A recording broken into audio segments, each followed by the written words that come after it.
Justin Fields are turning into elite combination. We're also going to ask, can the defense save Matt Eberflus's job? Do we even want it to? We're going to talk about all that plus more on today's Chicago Bears Central. Yeah. Now tuned in to Chicago Bears Central, your number one place for all Chicago Bears news and content. What's going on, Bears fans? Welcome to another episode of Chicago Bears Central, your number one spot for everything Chicago Bears related. We got Bobby, C-Dub, and myself, Haize, in the building today, holding it down on the daily episode. Yeah, it's late in the fucking day, but guess what? You're still getting your episode today on a Wednesday, so it is what it is there. But with that said, guys, I want to talk about this first thing up, and it's because it's becoming more and more of a conversation, and the defense is improving. I don't know if you guys got to look at the stats. Right now, the Chicago Bears, considering how they started off the season, are the ninth overall defense as far as yards allowed per game. They're the number one rushing defense, but they're bottom 8 passing defense. If you get that pass rush solidified over this offseason, you can talk yourself into the Chicago Bears defense possibly walking away as a top 5 defense this year. How do you guys feel about that when looking at it? It's a lot that I think about when I think about the defense and the way they got better over the season. First, and I hate to do this, you got to give some props to Eberflus. I hate to do it, but you got to give props to Eberflus. Once he took over, once that guy, whatever happened with that guy, Alan Williams, who knows, this defense started to take an upwards trajectory, and I just got to give him props for that. I would like to put on the table that they got healthier as the season went along. Some of your players, Kyler Gordon came back. Not to mention the addition of Montez Sweat beyond getting healthy, but we got Montez Sweat. They look extremely better with Montez Sweat. And that's it. They playing better. They're more healthier. I don't know what else to say about that, but give props to Eberflus. Just to add some color to what you said there, C-Dub. So in the first 3 weeks of the season, the Bears had one sack. Over the last 3 weeks, we've had 7 sacks over the last 3 weeks. That's the effect that health and Montez Sweat has had to this team. Bobby, how do you feel about the way the defense has improved here? And then do you think that's going to be enough to save Matt Eberflus's job, or do you even want it to save Matt Eberflus's job? I mean, this is what we asked him to do. You was hired because you was a solid defensive coordinator and good enough to where a team felt like you was a candidate for a head coaching job. So we was like, hey, Eberflus, even though your offense stinks, your defense supposed to be up hot, bro. This is what you got hired for. Your side of the ball is supposed to be good and secure. At first, it wasn't, we couldn't say that. But now, lately, you can say that. The Bears are keeping the defense is keeping the offense in games. They're not giving up a lot of points. They might be giving up some yards, here and there and stuff. But I also believe that over the last few weeks, with seeing so many turnovers, they can kind of gain some ground a little bit, to kind of help out with that percentage, at least his pass defense. But to say that his job might be safe, I think it might be. I mean, because if you think about it, they already succeeded over the 3 wins, and there's a strong chance they can get a couple more. So he can go to the Brian Post like, hey, this was a progress. You and Kevin Warren, y'all seen it up front, the process, things like that. So I think there is a strong chance because we seen them play well against the Lions. And then we seen them.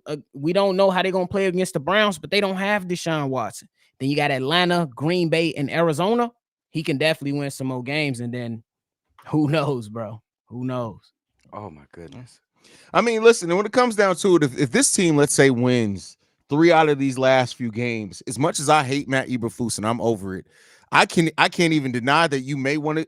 The thing that I'm most concerned about if they keep Matt Eberflus, even with this defense stepping up, is what if you do miss out on the person who could have been your next head coach? Because Ben Johnson ain't coming to just be the offensive coordinator of the Browns. Eric Bieniemy isn't coming just to be the offensive coordinator. I'm sorry, of the Bears. Why the fuck I said the Browns for? These are guys that are only leaving to become head coaches at their next destination. So if you wait, you could possibly miss out on one of these guys if you really do see that these are the guys that could take that offense and kind of guide and Justin Fields' development. So that's the thing that I'm worried about. If it is, don't get me wrong, I want to acknowledge how good Eberflus is, how he's called games, how much better the defense is playing. But at the same time, I don't want to mortgage our future because we're too busy living in the present, and just because the defense has stepped up here to overlook the other things that he's done as a head coach that's kind of been negative.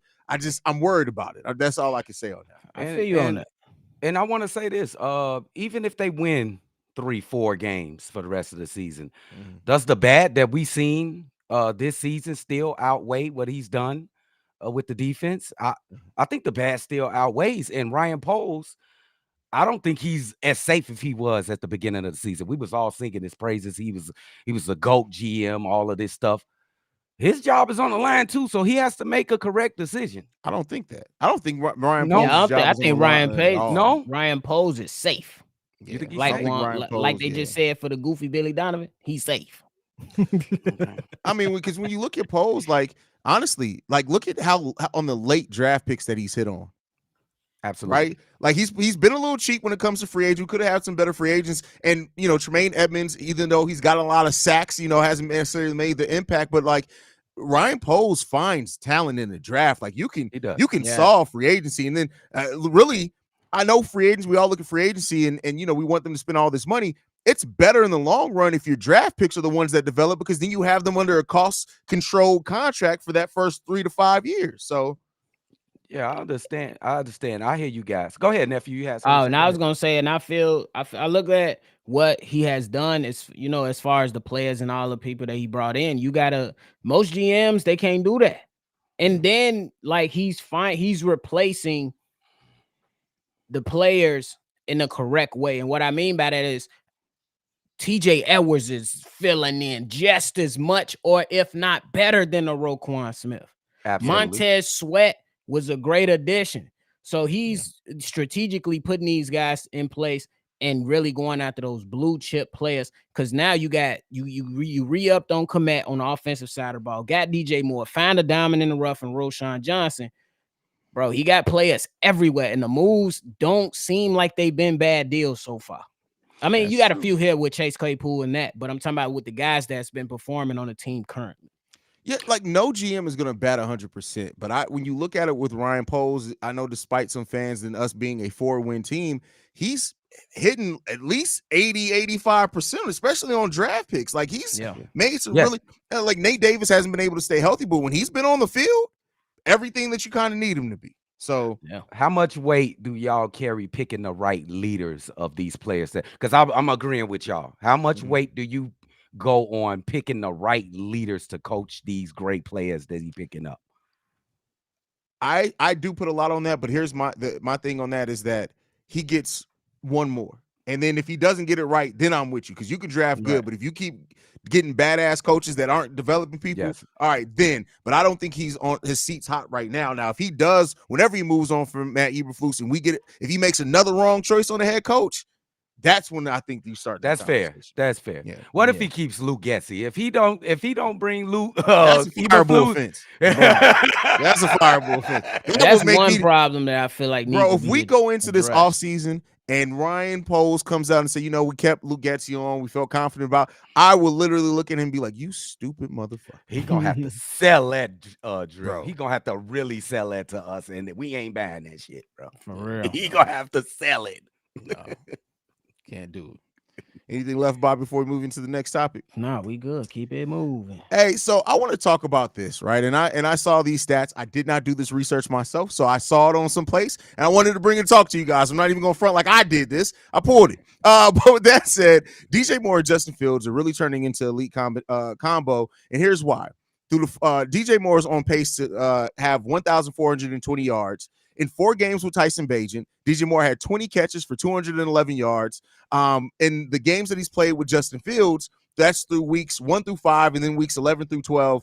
DJ Moore has 45 catches for 740 yards and 6 touchdowns. Justin Fields has also thrown no interceptions when throwing towards DJ Moore, and Moore averages 2.95 yards per route run in games when Fields starts and finishes. That ranks 3rd in the NFL as a whole. Have we seen, even on a 4-win team, have we seen an elite combination build here with Chicago? Absolutely. And I'm excited to see the future with these guys. And really, to tell you the truth, to keep it a buck, DJ Moore should be clamoring and sending roses to Justin Fields right now because this is the best quarterback he had in his career. It's the best quarterback, and you can tell by the numbers. And I'm looking forward to the next coming years. Hopefully, we have another guy on the other side over there, and you know what I'm saying. Then we'll see Marvin how it Harrison Jr. You know Hey. what I'm Bro, saying? when So, we go yeah. live for the draft this year, if the Bears draft Marvin Harrison Jr., I'm going batshit ass crazy. You ain't got to worry. Let's get it. For sure. But for DJ Moore, man, I think that him and Justin Fields is an elite combo. They just got to continue to build on it. Like we seen the early stages of it. We seen some really, really good highlights and plays from it. And when it was the money down, 3rd and 10, game on the line, who do you go to? DJ Moore. He got the job done and fought for extra yards and didn't give the ball up. Let him know that he wanted that game.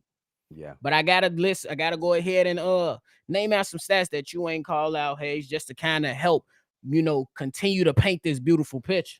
Okay. The man is 5th in yards with 93 targets. Everybody else above him has over 100 targets, bro. That's crazy. Wow. And if That's we're going off crazy. targets, he's 15th in targets, but 5th in yards, bro. It's crazy. He's 2nd in yards after the catch. And the man got 16 receptions over 20 yards. What? It's Wait, crazy. what? He's 2nd in yards in Yak Yeah. in the NFL. Monster. Yes. You know who number one is. Crazy. Well, that's also, a lot of screenplays will do that for you. Oh, But I'm Hey, my man's he doing this thing, man. He doing this thing for sure. Gotta show him love. Hey, and I like what you said, nephew. It's the beginning state. They can only get better, bro. Yeah. They what I'm saying. only gonna get better. And then imagine this. That's already an elite combination. Add Marvin Harrison Jr. on the other side of that. What are teams going to do with that? Nothing. It ain't much. We're talking, and I don't use hyperbole a lot, and I know I'm an Ohio State guy, but this is why I'm sticking to this. If you take Marvin Harrison Jr. with the number 1 overall pick, fuck everything else. If you're able to add Marvin Harrison Jr. to DJ Moore, that is a wide receiver core that could change football. And I don't use that lightly. Bro. Wow, I like that. I'm with you. Go preach drip. That's what I'm saying. Like, to me, and this is what even for the people who are Justin Fields haters, if you improve that offensive line and you add Marvin Harrison Jr. to DJ Moore, at that point, if you don't like Justin Fields, that's going to give you everything you need and an answer right there. Because I tell you what, if you a quarterback and you can't damn near lead the league in touchdowns with those two motherfuckers, you may not be in the right field. Now, I'm a Fields guy. I think Fields is going to thrive if he gets those two guys. But I'm just saying that's a generational. You don't get a chance to pair 2 wide receivers like that very often. You just don't. Facts. I love that. And I was going to take it a little deeper. I let you cook, my brother, past the plate. Because, bro, if they can only continue to grow with each other, you got the vet. He's still relatively young, but you got the vet locked in for years. Then you get the young rookie coming up in here with the guy who we believe and know how dynamic he is, and Justin Fields. Bro, we ain't never seen an offense as great as that could potentially be. But that is speaking into the future. We got to wait to see it happen. But I've seen this a lot. Here's the thing. The Cardinals right now are slated to draft number 2nd. He's not going past the Cardinals. No, he's not. So no, you don't trade down. To me, and this is what I get it that we did it last year. And this is why, like, a lot of fans always think you got to do the same thing. When you have the number 1 pick, you take Marvin Harrison Jr. is the best talent in this draft, period. He's going to have a better career than Caleb Williams. Don't even talk to me about no fucking Drake May when it comes to Marvin Harrison Jr. You take that. That's it. That's it. He's a generational talent. And so I get it. Like, let's say the Cardinals somehow they end up like 4th or 5th. The Patriots are 2nd. All right, cool. You trade down for 1 spot. You're not going to get a lot. You're not going to get the same. Keep in mind, the Panthers, we got the haul we got back from the Panthers because of how far they moved up in that draft. Right. You're not moving down that. You're not getting a team that's moved. You're not going to move down that much in this draft and still get a player that's even a 5th of what Marvin Harrison Jr. does. You just don't get close. Not even so. You take that and you keep it pushing, man. I wouldn't even play around with it, bro. I believe it's going to remain the same at their number 1. You just go ahead and make the selection simply because, let's just say, you don't believe in Justin Fields as the quarterback years down the road, or hell, maybe going into next season. You can still build a foundation for the next quarterback the correct way. That's how the Eagles have been great so long. They just got the foundation to continuously build these things out and be in contention. The Bears need to do things differently from now on. Yeah. Yes, you are absolutely right. Once they draft him, I'm gonna just do this like it's imperative, like it's gonna happen. Once they draft Marvin Harrison Jr., the vibe of the Chicago Bears and all of his history is changing right there. Because right now, because bro, come on now. Would you see Justin Fields with Olave and what's the kid name with the Jets? Garrett Wilson. Garrett Wilson in Ohio State. He was unbelievable. 40 touchdowns, 1 interception. Come on. That's it. Like, and so I get it, and I understand the trade down and get more assets in this thing. But at the end of the day, you can somebody can give you 4 first round picks over the next 4 years for this. You're not going to get a player of Marvin Harrison Jr. in that. You're not. No, you're not. So you take the talent, period. So that's my thought process on it. I know we started this off with talking about DJ Moore, but fuck it. Listen, we're Chicago Bears fans. We want to see the best for this team. Oh, bro. We want to see what's best for them. Hey. Yeah, man. But seeing that they would rank 3rd in the NFL is crazy to me because it's like, and keep in mind, that's with the Luke Getsy ran offense. Imagine if you get an actual offensive coordinator in here, bro, that can get great. And listen, you're talking about, again, Marvin Harrison Jr., DJ Moore. You know who we didn't even mention in that? Cole Kmet. Imagine how much is going to free up to Cole Kmet. If you don't run slants at that point to the open of the bro, come on. Man. Oh, Drill, what is it going to do for Rojo?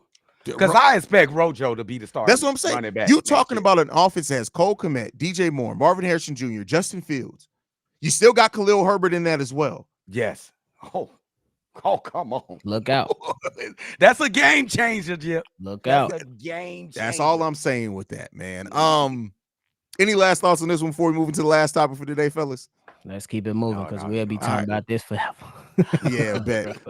So quick injury update. Tyreek Stevenson, Matt Eberflus said that we're hopeful and feel pretty good where he is. When he was asked if Stevenson expects to return this season, Eberflus said, yeah, I hope so. That's both a positive update and a concern at the same time because he's where you like where he is, but you hope he's going to return this season. Yeah. And we got a bye week. This is Matt Eberflus is a fucking idiot, bro. How do you double talk a fucking injury report, bro? Bro, like it's ridiculous. Go ahead, nephew. I can't stay. I was just gonna say, like, man, just give it to us straight. Like, are you trying to put fillers out for Detroit or what? It doesn't matter. Y'all played each other already. Y'all know exactly what the other team is gonna do. It's gonna come down to who the hell wants to win that day. Like, bro, just get to the point for once. Get to the point. Stop playing around. That's what gets on my nerves about him. He just beat around the bush too much. Yeah, and I carry those sentiments with my nephew, but I'm going to just say I feel sorry for Tyreek because he looked like he just turned the corner. He had his best game as a pro before he got injured. And I just feel sorry for the kid that it sounds like, so I'm going to take his words. It sounds like he going to miss probably the whole rest of the season. So I hope he doesn't. But I'm really sad for the kid, bro. But that kid, Lewis, he's a player. He's playing. Oh, Terrell Lewis he's a player. much like we just talked about the wide receiver core. That's why I think you got to re-sign Jalen Johnson because you look at having a cornerback core of Jalen Johnson, Tyreek Stevenson, Lewis. Yeah. Bro. We got to talk about that money with Jalen. And Kyler Gordon. I didn't even mention Kyler Gordon. And Kyler Gordon, too, who has improved the most out of the whole, maybe the defense. That kid is a different player from last year. Oh, yeah, absolutely. Damn. God. He just seemed more focused, more juiced. And like physical. Great call. He definitely more physical. He having a solid season for sure. Yeah, man. Hey, we got to talk to Jalen Johnson about some money, though. We got to talk about that number, though. Oh, Jalen Johnson going to get humbled real quick, bro. Real quick, bro. Real quick. I think, listen, here's the thing. What Jalen Johnson is, the fact that no teams were interested at the trade deadline should already be a sign right there, right? Yeah. Because they didn't want to deal with the headache potentially. He's probably going hit the open market. But I think he's going to get humbled very quickly after hitting the open market. And that first meeting when the team is like, yeah, I want to get paid about 20. They're going to look at him and be like, we got 12 and a half for you, my guy. Bro. I ain't gonna lie to you though. If he returned them pick sixes, his value would have shot up. Now, I'm cool with put some incentives in there. I'm with you. I'm cool with that. Yeah. Put a 6 interception incentive in there. You get 6 interceptions. We'll listen. We'll throw a little bit extra on there. Oh, that's the play. I think that's a great idea. I think that's the play because you got to motivate this kid. He can't catch a cold, bro. And he's still 24 years old, bro. You don't let somebody who's this good already. Yeah, you don't. And then still has room to develop. Keep in mind, he's freaking 8 months older than Tyreek Stevenson, who just came in the league. That is nuts. It feels like he's been in the league for 5 years. He has. It's crazy, like how young Jalen Johnson still is, bro. Like, it's crazy. My goodness, Jalen Johnson, bro. I like him. I know he is spectacular talent. I just need him to show up when that time comes. Finish the play. Finish the play. That's all we ask. Just go out here and finish the play. Great players finish plays. I know how good he is, bro. For sure. That's what it is. That's what it is. All right, fellas. Anything left before we get the hell up out of here, man? Man, don't it feel good to have a win, man? It just Bruh. you're not too angry. You a little angry at Lugatzi, but you feel good because we won. Yeah. Listen, but see, the thing, I'm a rash. Every time I see Matt Eberflus's face, I get angry again, bro. Like ladder me, motherfucker, right now. And the thing is, I cover the Bears and the Bulls every day, and I love these teams with all my heart. But I want to punch both these coaches in their fucking face, bro. Tell me about it. If somebody literally said, hey, Haize, you can get away with punching one of these guys and no jail time, I'm beating one of they. It don't even matter which one. Hey, both of them ain't gonna throw a punch at you back. Both of them. Listen, I wake up, I throw one. I'll let you get one off.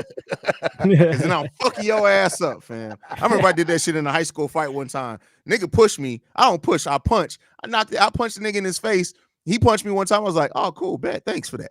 And it's rocking. Fuck that nigga up. Let's go. It's time. It's bossing. It's demon time. Your girl can at least say you tried to fight back. I got a 4-piece for you real quick. Anyway, it took me back. Anything left, fellas, before we get up out of here, man? I'm just gonna say, hey, y'all, take the dub. That's it. Take the dub and let's see what happens next. You know what I'm saying? Hey, rock with the game. Make sure you hit the like button. Subscribe to the channel and turn up for sure.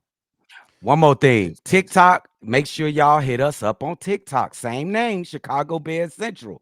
Go ahead and follow us on TikTok. We going crazy. Big facts on that. Big facts on that. We got a bye week this week, so we'll probably be live Sunday, no game. So look out for that. We'll try to get that live in for you guys.